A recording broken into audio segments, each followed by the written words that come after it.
Hi everyone, Jesse here with eTrailer. Today we'll be taking a look at, and I'll show you how to install the CURT custom fit trailer hitch receiver on our 2017 Mini Clubman.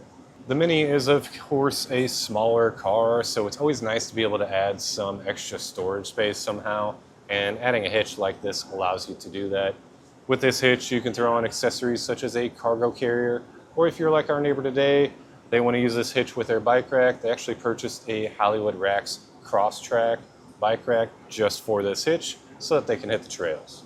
Here's a closer look at our hitch installed on our neighbor's vehicle. As you can see, the cross tubes are completely hidden behind our fascia, so all you can really see from the back is the receiver opening, and that receiver opening is a 1.25 inch opening. Behind that we have a 1/2 inch pinhole. The pin and clip not included with the hitch. However, most accessories that you'll be looking to put in here will come with one included. Then we also have a wire type safety cable. Now for some quick measurements, we'll start with our ground clearance. Of course, the Mini is on the lower end. Looks like from the ground to the top of the inside of our collar here is at 11 inches. Then from the center of our pinhole to the edge of our fascia here is about 5 inches. You'll just want to keep that in mind for any folding accessories that you're looking to add on to ensure they don't make contact with the vehicle. As for the weight capacities with this hitch, we have a gross trailer weight of 2,000 pounds. That's the amount of weight that you can pull behind the vehicle. Then a maximum tongue weight of 200 pounds. That's the amount of weight pushing down on the hitch. Always be sure to double check your vehicle's owner's manual to ensure that your vehicle can handle that weight safely. A question we get asked a lot is, once the hitch is installed, will my hands-free swing assist still function properly? And the answer is yes. You'll just have to watch out and not kick the receiver opening. But other than that, it works just as it did before. And as you can see, ours is opening right now. All in all, if you're looking for a quality hitch that's going to look good on the back of your Clubman, you really can't go wrong with the CURT option. If you have any questions or concerns about this hitch or anything else we offer here at eTrailer, please feel free to reach out to us. We'd be happy to get you pointed in the right direction. When it comes to installation, it is tucked up behind your fascia, so that means you have to remove it. So it can become kind of a lengthy process. If it's not something that you're looking to do yourself, check out our dealer locator. You can find someone local to you that would be happy to get this set up for you. If you are looking to see how this gets installed, then follow along and I'll walk you through the process.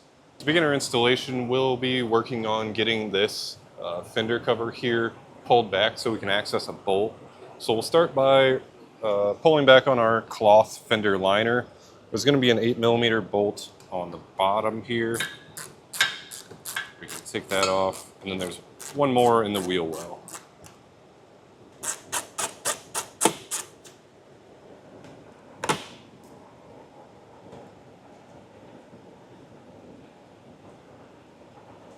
And once you get that one in the wheel well pulled off, we can peel this back. It's just going to make it easier for us to work in under this plastic guard here.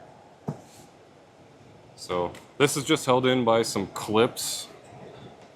It'll be tough to show, but you can kind of reach your hand in here and depress the tab on a few of them.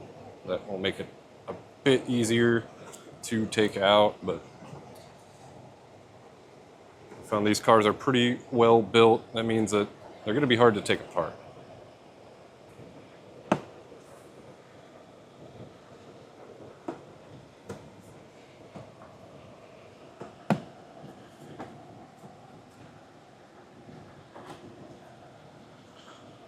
So with these popped out, I'll just show you what I was doing. I was reaching in with my hand and depressing that tab. That's going to help those clips pop out, because they're pretty tough to pull out just by force. And then this last one is just going to be a kind of Christmas tree style pin. So this one we will have to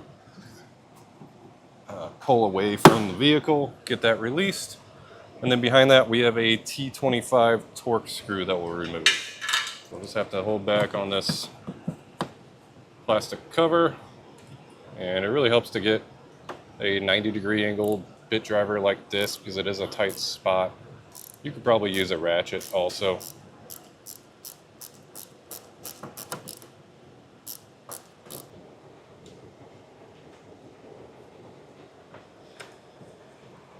Now along the bottom, we'll remove the remainder of the 8mm screws that are holding our fascia on.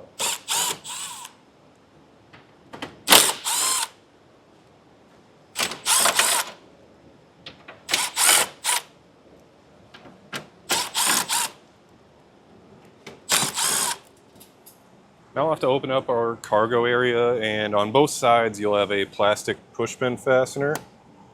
Really helps to have a plastic trim tool like this because this is a pretty tight spot to get into.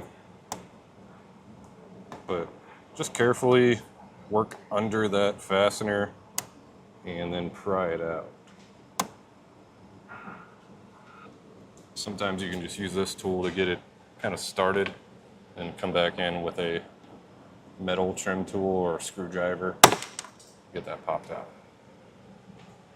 To make removing our fascia a little easier, I did pull back on our fender cover just a little bit more, and I put some shop towels in there just to hold it back for me.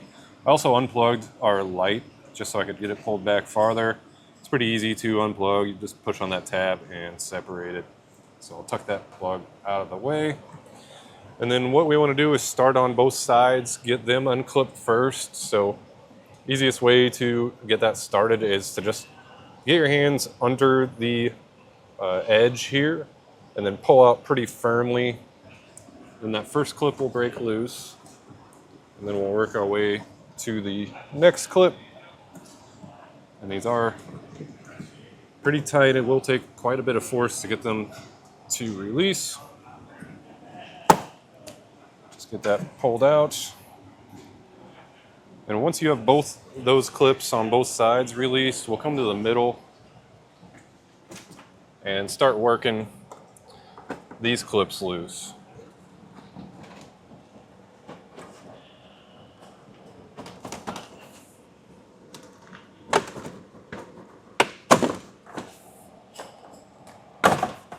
Work it from the top and bottom and get that popped out.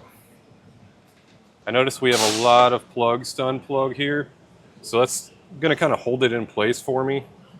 And I'll just work from one side to the other.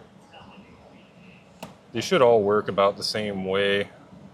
Just push in the pin and unplug it. So we'll just work our way down the line. If there's anything different about any of the plugs, which they should all be about the same, I'll come in and let you know, and we'll get those removed. To unplug our tag lights, the easiest way would be to actually remove your tag light and drop it down. So if you have a license plate cover or anything like that, you'll have to make sure that that's removed to give you clearance. But just reaching inside of our fascia here, you just have to push that tab in and push down. So I'll do it with this one right now. I'm pushing that tab in, and also pushing down. That's going to make it a lot easier to unplug our plug here. Just push in on that tab and separate the plug, and we'll set that aside.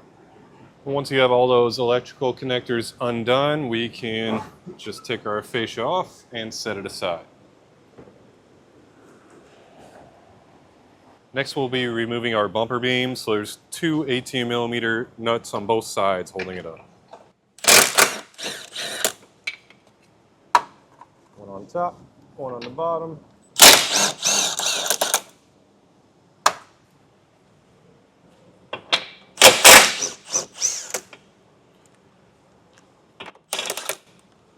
And before you remove the last one, just make sure you're kind of pushing the bumper just so it holds up on those studs.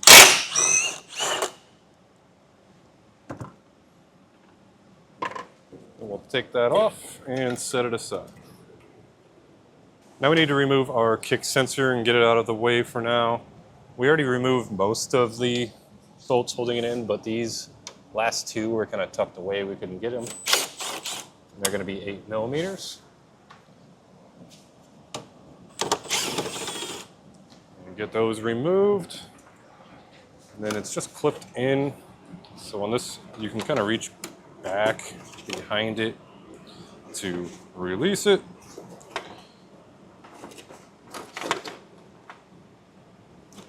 You'll have to kind of push on down on the top. It's pretty tricky to get to. Jam this flathead screwdriver in there and just twisted it. that spread everything out and allowed me to pull back on it and get it removed. And before we can set this aside, we have another plug to unplug. It's going to be that center one. Just push it on the tab and pull it out to release it. Next, we'll be trimming out our heat shield. So the instructions kind of have it laid out. You'll just want to find your center in between these two bolts here, and then it's 2.5 inches wide by 5 inches tall. And we'll be making that cut with some tin snips. I definitely recommend wearing some gloves because when you cut into this, it gets very sharp. You don't want to cut your fingers up.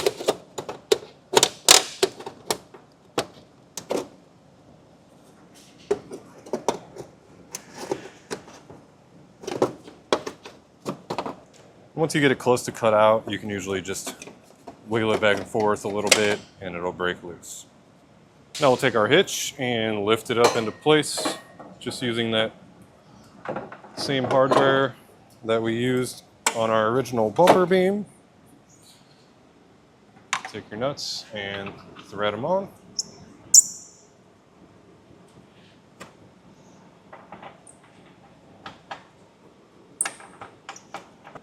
And we can tighten those down with the same socket we used to take them off.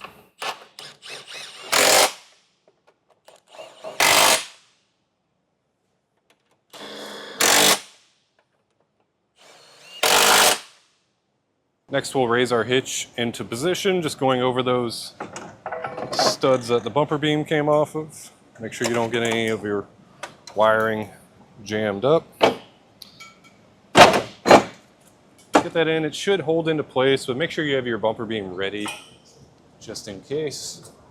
And we'll take that beam, slide it over the hitch, and then we'll thread on the hardware that we used to take it off.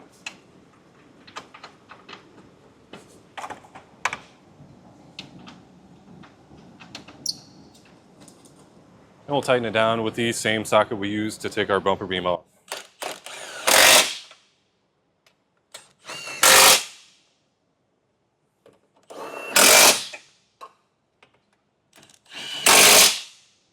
Now we'll take our torque wrench and torque everything down to the specification in the instructions.